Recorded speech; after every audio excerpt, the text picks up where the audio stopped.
परमहंसास्वादितचरणकमलचिन्मकरन्दाय भक्तजनमानसनिवासाय श्रीरामचन्द्राय तद्दिव्यमप्ययं धाम सारस्वतमुपास्महे यत्प्रसादात् प्रलीयन्ते मोहान्धतमसश्चटाः। नमो गोभ्यः श्रीमतीभ्यः सौरभेभ्य एव च नमो ब्रह्मसुताभ्यश्च पवित्राभ्यो नमो नमः। श्रीराम जय जय जय राम। श्रीराम जय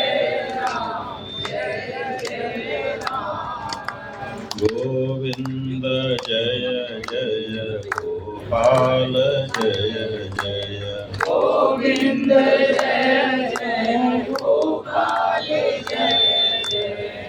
धर्म की जय हो, अधर्म का नाश हो, प्राणियों में सद्भाव हो, विश्व का कल्याण हो। गो माता की जय हो। नमः पार्वती पतये हर हर महादेव।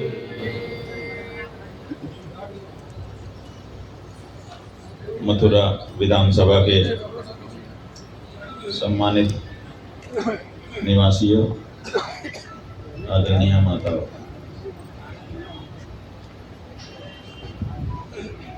मथुरा वैभवशाली स्थान था, बड़ी कीर्ति थी। अनेक ऐसे वंश जिनमें कीर्तिमान लोग आविर्भूत हुए थे,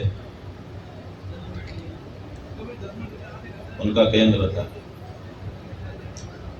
लेकिन फिर कंस आया और उसने मथुरा को कलंकित कर दिया।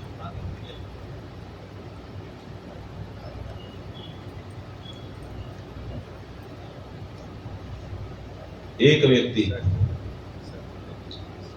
बिल्कुल महत्वपूर्ण नहीं होता है, लेकिन कभी कभी इतना महत्वपूर्ण हो जाता है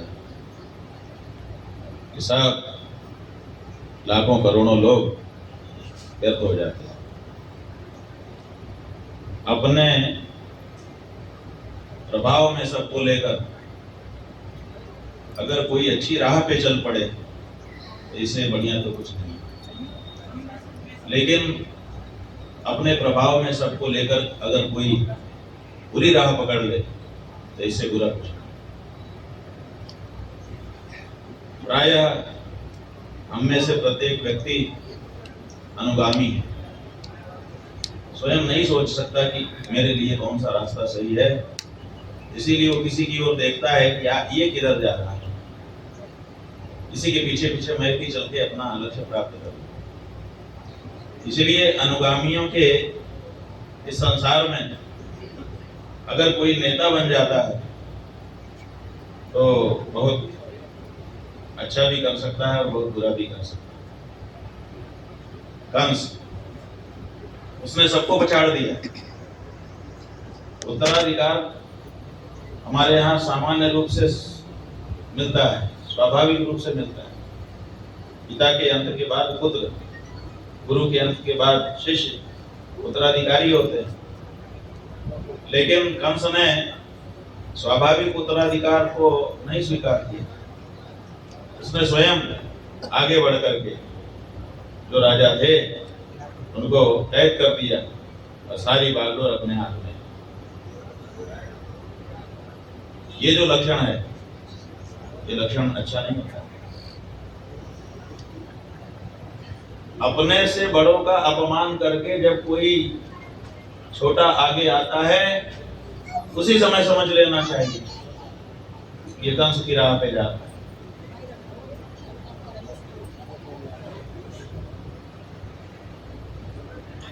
मथुरा में कंसाई राज स्थापित हो गया और आज ऐसे ही देश में कसाई राज स्थापित होता है। जो देश जगत गुरु था, ज्ञान विज्ञान निर्यात करने के लिए जाना जाता था कि भारत से आया है तो ज्ञान होगा।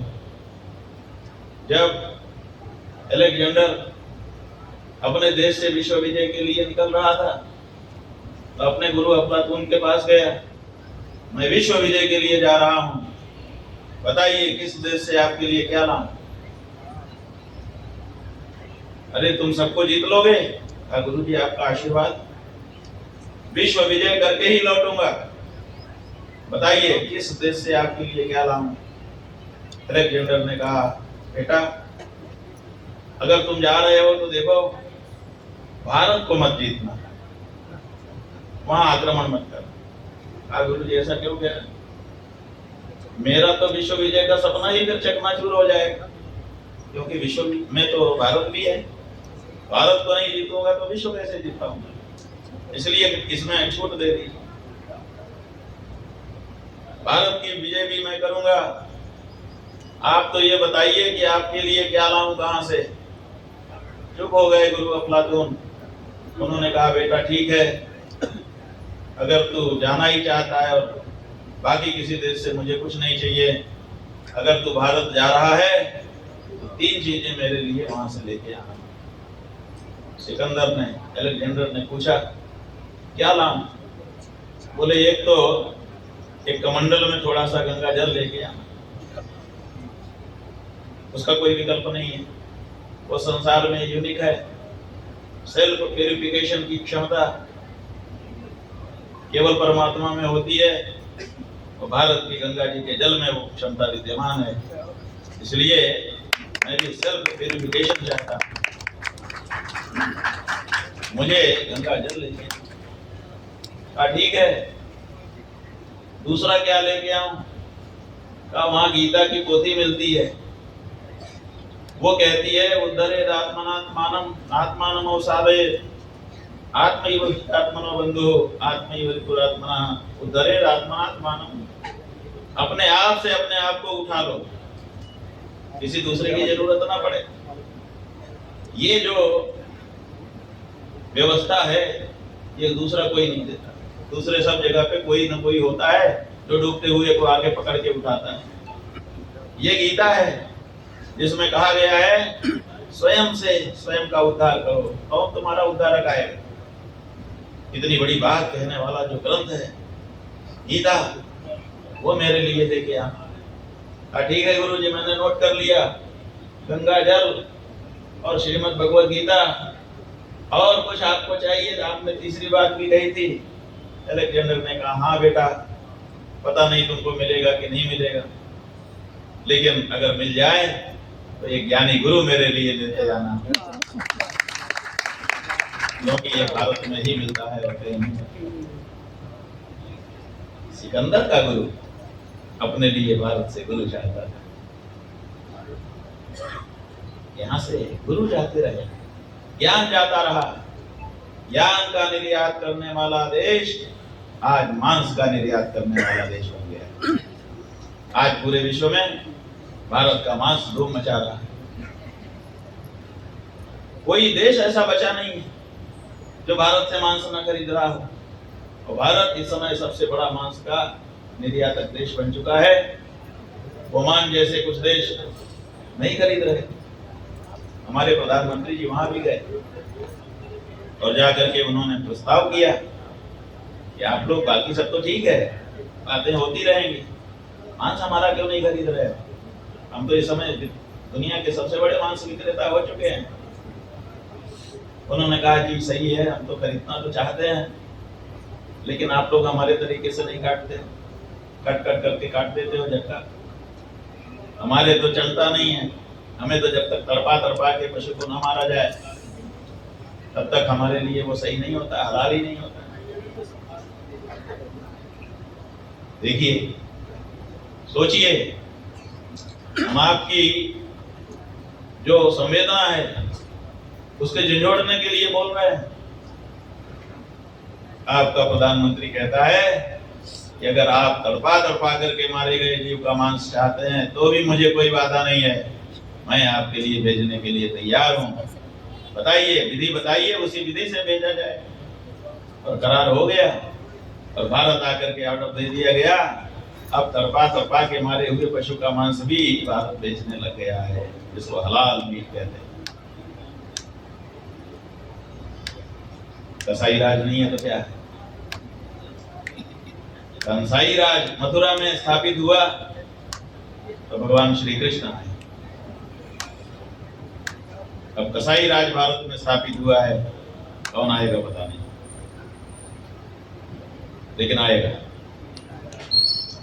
लेकिन आने पर भी कुछ नहीं कर सकेंगे। भगवान श्री कृष्ण मथुरा में आए थे, कुछ कर पाए? जैसे ही काल कोठरी में भगवान पीतांबरधारी चतुर्भुज देवकी वसुदेव के सामने आविर्भूत हुए, प्रकाश प्रकाश फैल गया, माता पिता स्तुति करने लगे, सब कुछ हुआ। माता पिता देवकी वसुदेव जान रहे हैं कि ये सर्वसमर्थ है, कर तुम अगर तुम अन्यथा कर तुम शक्त है। इसलिए अब हमारे दुख का अंत होगा, कंसाई राज का अंत होगा, लेकिन भरोसा नहीं हो पा रहा। क्यों भरोसा नहीं हो रहा है? महत्वपूर्ण प्रश्न है। डरने लगे, अरे बेटा अगर कंस ने तुझे मार दिया तो? भगवान ने देखा इनके मन में डर है, जब तक डर है तब तक हम कुछ भी करेंगे इनको समझ में नहीं आएगा, इसलिए पहले इनके मन का डर निकालना चाहिए। मन का डर कैसे निकले? आपके मन में जो भय है वो कहां से आ गया? अरे ये वही तो देश है जिस देश में अपने मान बिंदुओं की रक्षा के लिए लाख के लाख लोग सिर कटा देते थे। यही तो देश है। हाड़ा की रानी अभी अभी विवाहित होकर के आई थी, युद्ध आरंभ हो गया, पति को युद्ध में जाना था, पति ने बार बार उसको आलिंगन किया, चुमा, जाने का मन नहीं हो रहा है, लेकिन क्या करूं, कर्तव्य है, जाना पड़ेगा। बार बार उसकी तरफ देखते हुए निकला बाहर, और बाहर निकलने के बाद फिर उसको एक बार अपनी पत्नी को देख लेने का मन हुआ कि क्या पता युद्ध में रहूं ना रहूं, देख लेता हूं एक बार। और उसने दासी से खबर भिजवाई कि एक बार और उनको बोलो कि मेरे सामने आ जाए, एक बार नजर उनको फिर से देख लो। दासी अंदर गई और थोड़ी देर बाद थाली में पर्दा डाल करके कोई चीज लेके आई। क्या है? रानी साहिबा ने भेजा है, देख लीजिए। जैसे ही पर्दा हटाया, रानी का सिर उसमें तस्तरी में रखा हुआ। राजा सन्न रह गया, क्या है?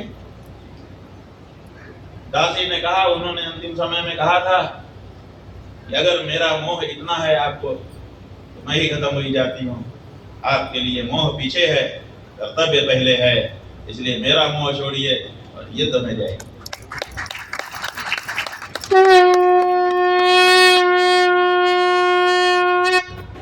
जहां के पुरुष इतने पराक्रमी थे, जहां की बहनें इतनी पराक्रमी थी, जहां अमुक खिलजी आएगा, मेरी बाह पकड़ेगा तो जितना ताप होगा उससे तो कम ताप आग में है, इसलिए जौहर व्रत कर लो, कूद जाओ। हजारों हजार की संख्या में हमारी बहनें कूद गई, उनको डर नहीं लगा।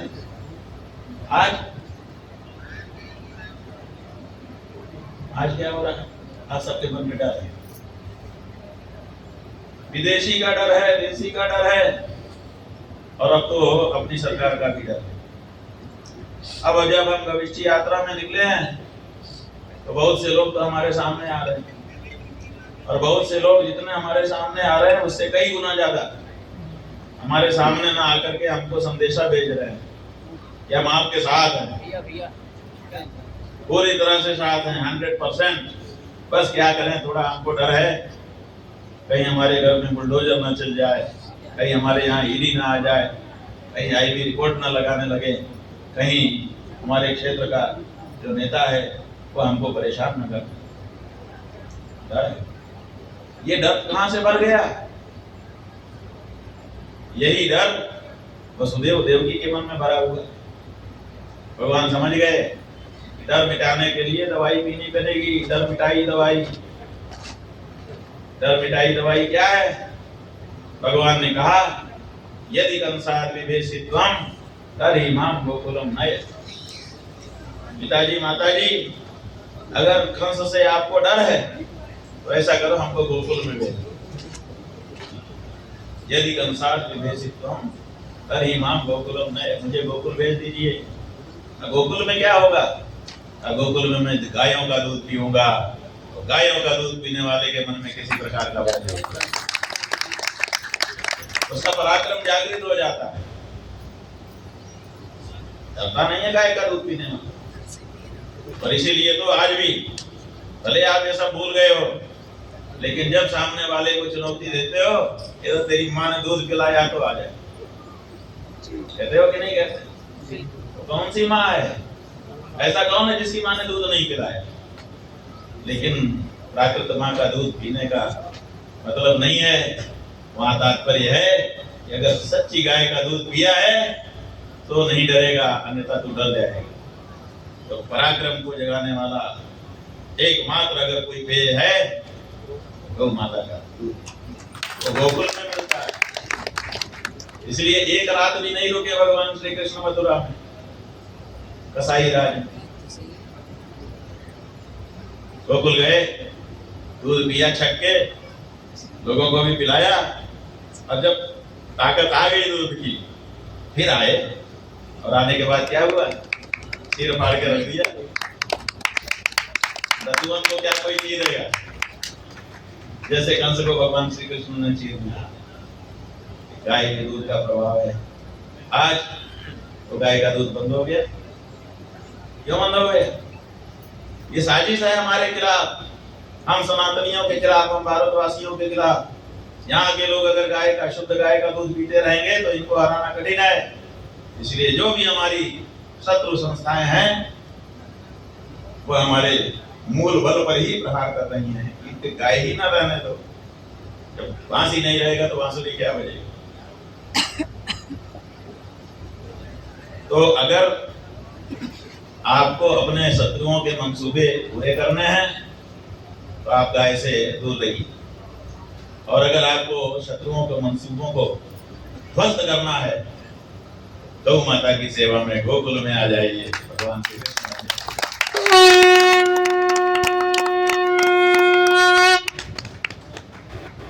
कंस भी हिंदू था, ऐसा थोड़े था कि हिंदू नहीं था। हिंदू राज था कंस का, लेकिन प्रजा दुखी थी। इसलिए हम लोग हिंदू राज की बात नहीं करते। हिंदू राज, हिंदू राज, हिंदू राज, क्या हिंदू राज? रावण भी हिंदू, कंस भी हिंदू, और भी बहुत से। हिंदू राज से काम चल गया? हिंदू राज नहीं चाहिए हमें। हमें तो धर्म का राज्य चाहिए, जहां पर अनिवार्य रूप से लोगों के मन में अपने आप ये भावना हो कि हमें किसी को सताना नहीं चाहिए, और सब में परमात्मा देखते हुए सबका समाधान करना चाहिए। अगर ये दृष्टि विकसित हो गई तो कोई किसी को नहीं सताएगा। सब नर करहि परस्पर प्रीति।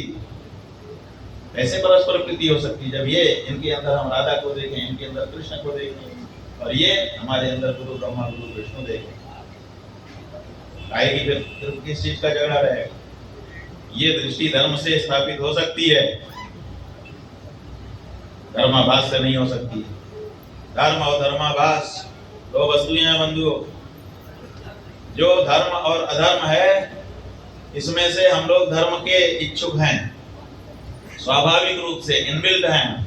हमारे अंदर धर्म के लिए भावना है, अधर्म हम पसंद नहीं करते, कोई नहीं पसंद करता। इसीलिए अधर्म के सामने समस्या है, उसको कहाँ रोटी पानी मिलेगा। धर्म, सब घर में आदर है, धर्म का स्वागत है, ऐसे फूल बिछा के स्वागत किया जाता है धर्म। जैसे अभी ऋतु गोयल और आपका क्या नाम, मनोज गोयल ने किया। धर्म का स्वागत है, हमारा थोड़े है।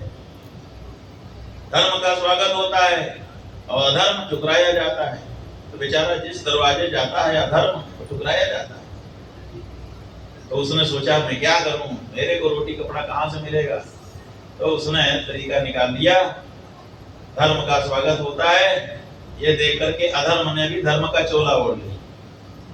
अब चोला धर्म का है और अंदर से अधर्म है। अब बहुत से लोग चोला देख करके उसको भी धर्म समझते हैं। आइए जी, बताइए जी, स्वागत है आपका, क्या चाहिए, अरे आपका वोट लीजिए, वोट लीजिए, धर्म रक्षा तो हमारे लिए बहुत जरूरी है। और आप सबका वोट लेकर के कर क्या लें।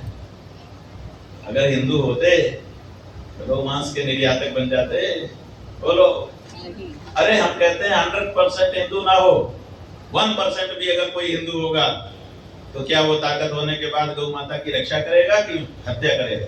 बोलो, 1% भी अगर हिंदू होगा तो उसके मन में कम से कम गाय के लिए तो भावना होगी।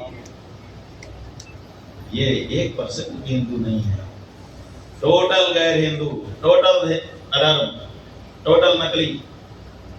लेकिन आप लोगों में से बहुत से लोगों ने इन्हीं को मान लिया और मान करके व्यवहार कर रहा, चल रहा है सब।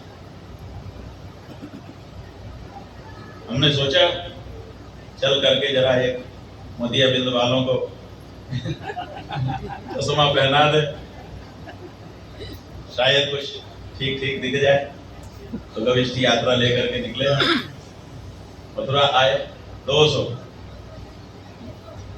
200 विधानसभा क्षेत्र मथुरा आते ही हमारे पूरे हो गए। 400 में से 200। अब जब हम गोवर्धन गिरिराज जाएंगे, और ये आंदोलन हमने गोवर्धन गिरिराज की परिक्रमा करके ही शुरू किया था। इसलिए शुरू किया था कि हमने देखा कि सबसे बड़ा गौरक्षक कौन है, तो हमारे ध्यान में गोवर्धन गिरिराज आए।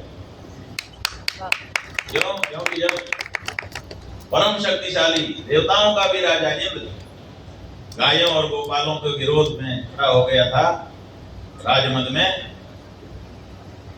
इतनी बड़ी जल वर्षा कराई कि सब ग्वाल और गायें डूब जाएं, उसी में मर जाएं। ऐसे समय में गिरिराज गोवर्धन सामने आए, उन्होंने गायों की भी रक्षा की और गोपालों की भी रक्षा की। तो हमने सोचा इनसे बड़ा कोई गौरक्षक नहीं। उस समय इंद्र और आज नरेंद्र। इसलिए हमने सोचा कि इन्हीं की परिक्रमा करके इन्हीं से बल प्राप्त किया जाए। और हमने गोवर्धन गिरिराज की परिक्रमा की थी नंगे पांव, और यहाँ से नंगे पांव चल करके दिल्ली गए। इसलिए नहीं गए थे कि दिल्ली में हम किसी नेता परेता से मिलना। दिल्ली हम इसलिए गए क्योंकि आधुनिक युग में सबसे बड़ा गौ माता की रक्षा का आंदोलन दिल्ली में हुआ था 7 नवंबर 1966 ईस्वी में। वहां गोली चली थी, जाने कितने हमारे गौ भक्त मार दिए गए। आज भी वो स्थान वहां पर बना हुआ है। तो हमने सोचा कि अब गोवर्धन गिरिराज से बल लेकर के हमको जो हुतात्मा हैं गौ माता के लिए जिन्होंने प्राण न्यौछावर कर दिए हैं, उनकी उस स्थली पर जाना चाहिए और वहां की मिट्टी से तिलक करके तब इसी युद्ध को आरंभ करना चाहिए। वहां जाकर के हमने उस भूमि को गौ माता के जल से सींचा और उसके बाद उस मिट्टी से तिलक किया, तब निकले हुए हैं। इसलिए जब हम गोवर्धन गिरिराज अभी यहाँ से निकल करके जाएंगे तो 201 विधानसभा, मतलब ठीक आधी विधानसभा लगभग हो जाएगी।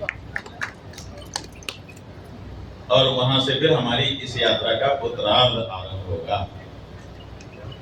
बंधुओं, हमारे मन में एक धारणा थी जब हम निकले थे कि जमाना बदल गया है, हिंदू लगभग ईसाई हो रहे हैं। खाना पाना, पहनना, ओढ़ना, भाषा, सब कुछ लगभग उनका ईसाइयों जैसा हो रहा है। हो सकता है गाय के बारे में उनका विचार भी ईसाइयों जैसा हो चुका हो, अब ज्यादा फर्क ना पड़े। फिर भी अपना काम अपने को करना चाहिए, ऐसा सोच करके हम गए, निकले। लेकिन 200 विधानसभाओं में लाखों लोगों से संवाद स्थापित करने के बाद, उनकी आंखों में झांकने के बाद, आज मथुरा की इस भगवान श्री कृष्ण के आविर्भाव स्थली की धरती से हम ये कहना चाहेंगे कि हमारी धारणा चकनाचूर हो चुकी है। आज भी भारत देश में जन जन में गौ माता की भक्ति कूट कूट करके भरी दिखाई देती है।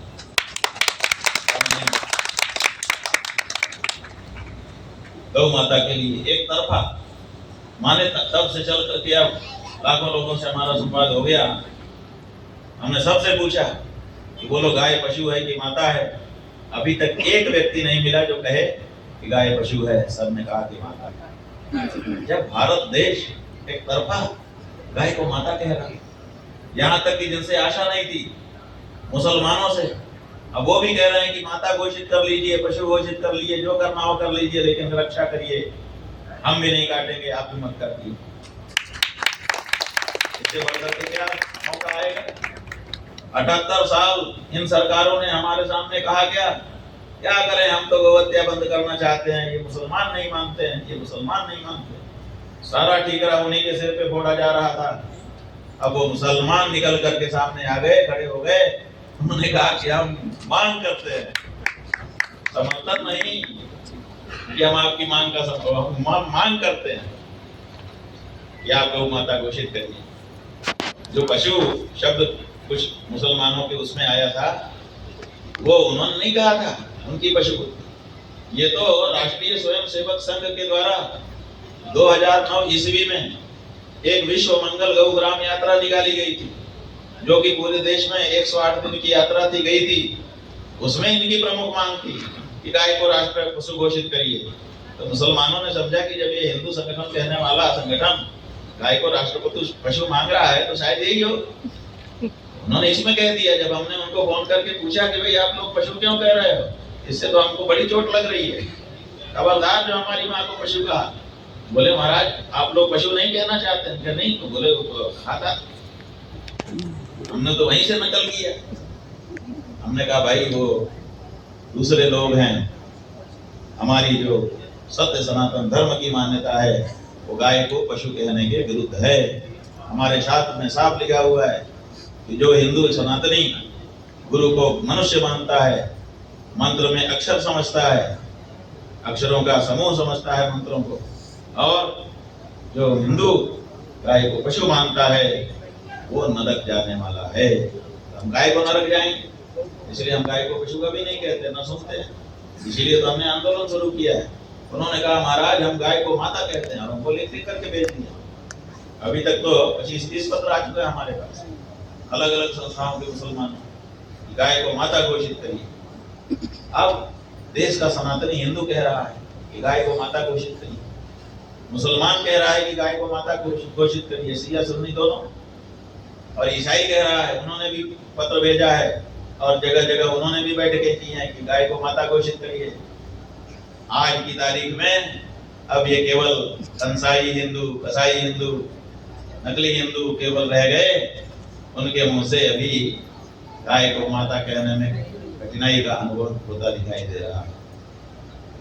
महाराज खड़े हुए गेरुआधारी, हाँ गाय माता है, जन्म जन्म का नाता है, लेकिन घोषित करने की क्या जरूरत है? अरे भैया घोषित कर देने से कौन सी आफत आ जाएगी बताओ? जब मांग कर रही है जनता की घोषित करो, तो तुमको घोषित करने में क्या दिक्कत है? घोषित नहीं कर सकते। माँ बेटे का संबंध प्राइवेट होता है, नहीं, माँ बेटे का संबंध प्राइवेट नहीं होता है। अवैध संबंध जो बनाते हो तुम लोग वो प्राइवेट होता है, उसको घोषित करने में तुम्हारी जीभ कांपती है। सनातनी अवैध संबंध बनाता नहीं है, इसलिए सनातनी जिससे भी जो भी संबंध बनाता है उसको घोषित करने में उसको कोई दिक्कत नहीं होती। हमारे हर संबंध स्पष्ट है। इसलिए हमको घोषित करने में बाधा नहीं है। और फिर हमने गोरखवाणी निकलवाई बंधु, रास्ते में हमने पढ़ा गोरखवाणी। गोरखवाणी में गोरख गुरु गोरखनाथ जी की वाणी है, उसमें शब्दी लिखी हुई है। गोरखनाथ जी कहते हैं कि गाय मेरी माता है। जब वो घोषणा कर सकते हैं कि गाय मेरी माता है, तो उनके नाम पे खाने वाले तुम, अगर तुम उनकी बात में सहमत नहीं हो, इसका मतलब तुम गुरुद्रोही भी हो, पंथ द्रोही भी हो। गलत है ये सब। इसलिए हम सनातनियों की ये मांग है, कंस कितना ही अकड़ा हुआ हो, लेकिन कृष्ण उत्पन्न होता है। और एक दिन कंस को, अब ज्यादा हम क्यों कहें, समझदार को इशारा कर,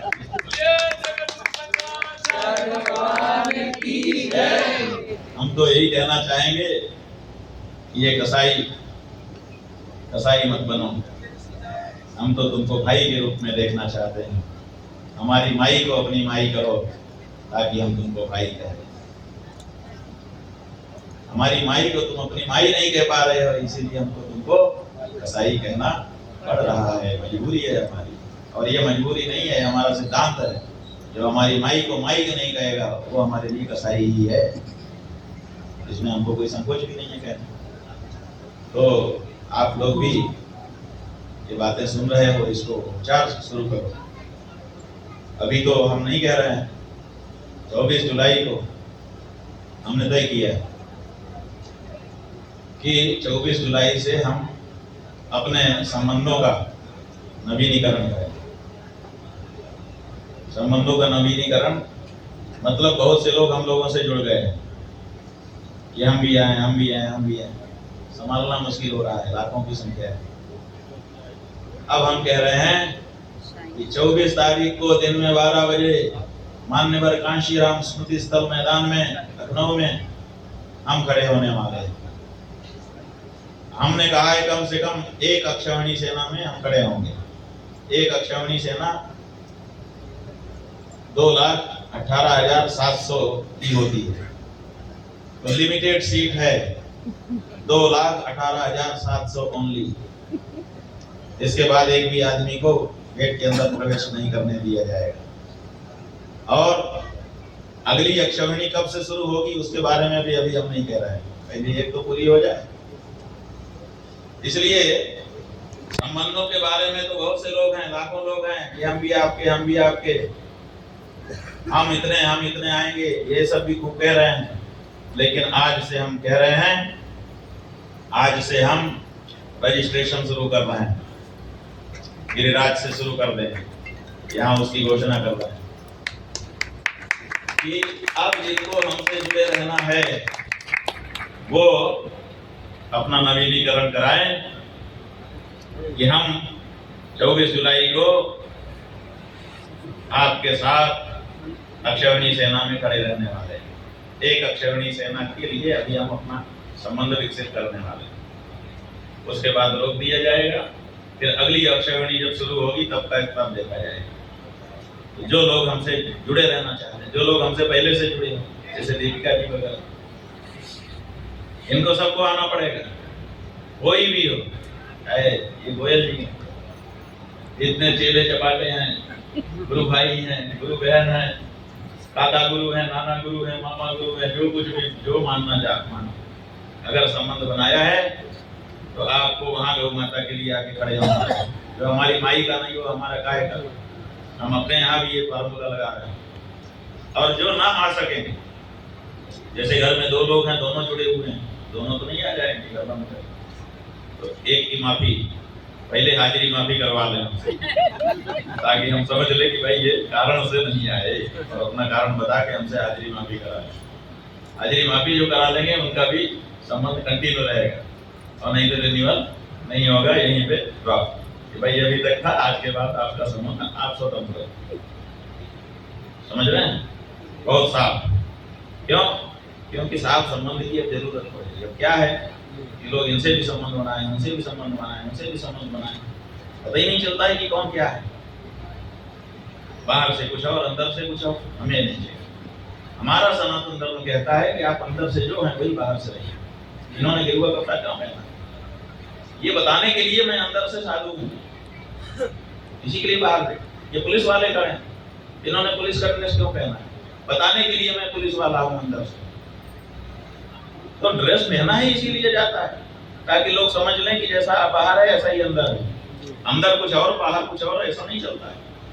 बाहर से हम गेरुआधारी सन्यासी और अंदर से लाइसेंस पे लाइसेंस दिए जा रहा है, यहाँ स्लॉटर हाउस को और अद्यतन करो और पशु काटो और ज्यादा मांस व्यापार बढ़ाओ।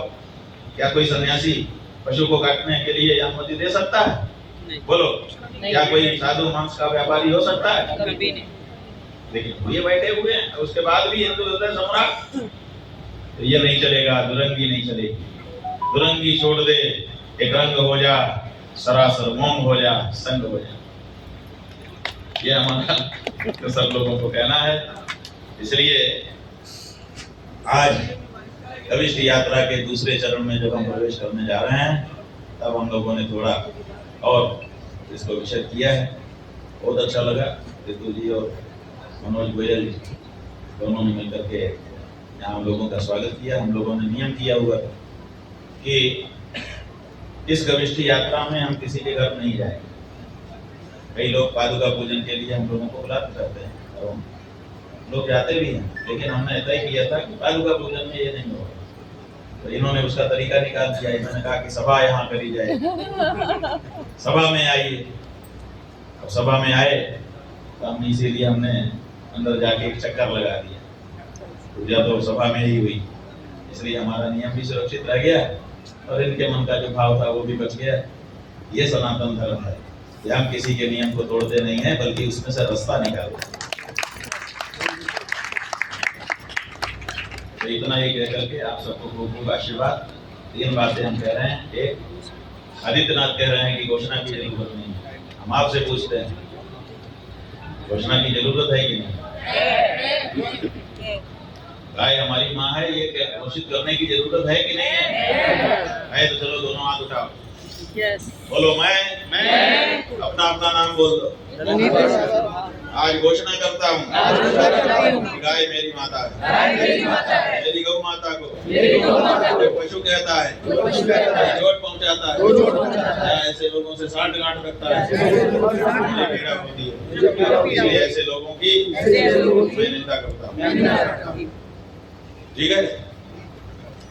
दूसरे, अगर आप लोगों को ठीक लगे तो हम आपसे अनुरोध करना चाहते हैं इस कविष्ठ यात्रा के माध्यम से कि आप लोगों ने बिजली के लिए, पानी के लिए, सड़क के लिए, नाली के लिए, प्रणाली के लिए, जात के लिए, बिरादरी के लिए, जाने किस किस चीज के लिए वोट किया है कि नहीं किया है? एक बार अपनी गौ माता की रक्षा के लिए वोट कर। बोलो, कौन कौन तैयार हो? हाँ, तो आने वाले चुनाव में आपको गौ माता की रक्षा के लिए वोट देना है। जो पार्टी आपका वोट, घोषणा कर दो कि इस बार मेरा वोट गौ माता की रक्षा के लिए होगा। जो पार्टी मेरा वोट चाहती है वो गौ माता को माता घोषित करके आए। इसका मतलब क्या हुआ? इसका मतलब कि जो सत्ता में है वो संसद में और विधानसभा में प्रस्ताव पारित करवाए कि आज से गाय पशु नहीं माता है, तब आए, नहीं तो ना आए हमारे दरवाजे में। और जो पार्टी सत्ता में नहीं है वो अपनी पार्टी के अंदर पार्टी फोरम में प्रस्ताव शपथ पूर्वक पारित करा के आए कि अगर हम जीते तो जैसे हिंदू के घर की पहली रोटी गाय की होती है, उसी तरह से हम जीतने के बाद शपथ ग्रहण करते ही जो पहला काम करेंगे वो गौ माता को पशु सूची से हटा करके गौ माता करने का होगा। तब तो हम वोट दे पाएंगे, नहीं तो हम नहीं दे पाएंगे, चाहे हमारा सगा भाई ही चुनाव में खड़ा हो जाए। ये एकदम कड़क हो जाओ, ठीक है? कोई पार्टी का कोई संकोच नहीं है हम लोगों को। हमारे गौ माता का और अपने सनातन धर्म का संकोच है। 78 साल से हम तुम्हारे ऊपर भरोसा करते जा रहे हैं और तुम लोग बरगलाते चले जा रहे हो, आखिर कब तक चलेगा? और तीसरी बात बंधुओं ये है कि हमारे आपके पूर्वज गौ माता को जब देखते थे तो ये नहीं सोचते थे कि ये हमको मांस देगी, ये नहीं सोचते थे कि हमको दूध देगी, ये सोचते थे कि ये मेरी माता है, अगर मैं इसकी सेवा करके इसको प्रसन्न करूंगा तो ये मुझे आशीर्वाद देगी। आज वो आशीर्वाद बंद हो गया हिंदू जाति को। दूध तो बंद हो ही गया, आशीर्वाद भी बंद हो गया। इसलिए हम चाहते हैं कि हर विधानसभा में मॉडल के तौर पर पहले एक गौधाम बनाया जाए और वो चुनाव के अधिसूचना जारी होने के पहले बन के तैयार हो जाए और उद्घाटित हो जाए। और उसमें गौ माता दूध देने के लिए नहीं बल्कि आशीर्वाद देने के लिए हमारी सेवा प्राप्त करे। उनसे बस आशीर्वाद चाहिए। जब वो प्रसन्न होंगी ना तो फिर रोम रोम से आशीर्वाद निकलना शुरू होगा। और आशीर्वाद में बड़ा बल है। गौ माता आशीर्वाद देने के लिए ही भगवान के द्वारा हमारे पास भेजी गई है। तो वो गौधाम बनाना है और उसके लिए आप सब लोगों को, पूरे विधानसभा क्षेत्र के लोगों को अपनी जेब से एक नोट निकालना है। कोई सा भी एक नोट, 1 रुपए का भी निकाल सकते हैं, 5-10 का भी निकाल सकते हैं, 100, 200, 500 तक का भी निकाल सकते हैं, कोई एक। उसके लिए हमने कल सायंकाल चर्चा हुई थी, वहाँ जो लोग थे उनके बीच में, तो ये ऋतु गोयल जी ही सबने कहा कि ये बड़ी उत्साही भी हैं और ये कर सकती हैं। हमने इनसे पूछा, ये बोली कि हम करेंगे, उत्साह के साथ करेंगे। तो इनको हम लोगों ने अपना प्रतिनिधि घोषित कर दिया है। आप सब लोग इनका सहयोग करिए। एक नोट सब लोग निकालिए, कोई सा भी, और वो जो पैसा इकट्ठा हो उसका पूरा एक पाई का हिसाब हो। क्योंकि जब वो बनेगा ना गौधाम, तो वहाँ पे हम लिस्ट पूरी चस्पा करेंगे और वो सदा रहेगी जब तक वो गौधाम रहे कि इन्होंने ये वाला नोट, इन्होंने ये वाला नोट दिया था। और जो शून्य नोट दिए रहेंगे उनका भी नाम उसमें दर्ज करेंगे, इन्होंने शून्य नोट दिया है, ये भी जान लो, ताकि उनकी आने वाली पीढ़ी समझे कि जब गाय का माता का ये आशीर्वाद धाम बन रहा था तो हमारे पूर्वजों ने शून्य नोट दिया था।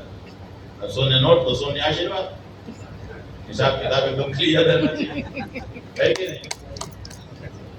तो ये करके दिखाइए, ज्यादा समय नहीं है। हम सोचते हैं चुनाव तो नवंबर-दिसंबर में होगा, उसके पहले जनवरी-फरवरी में भी हो सकता है।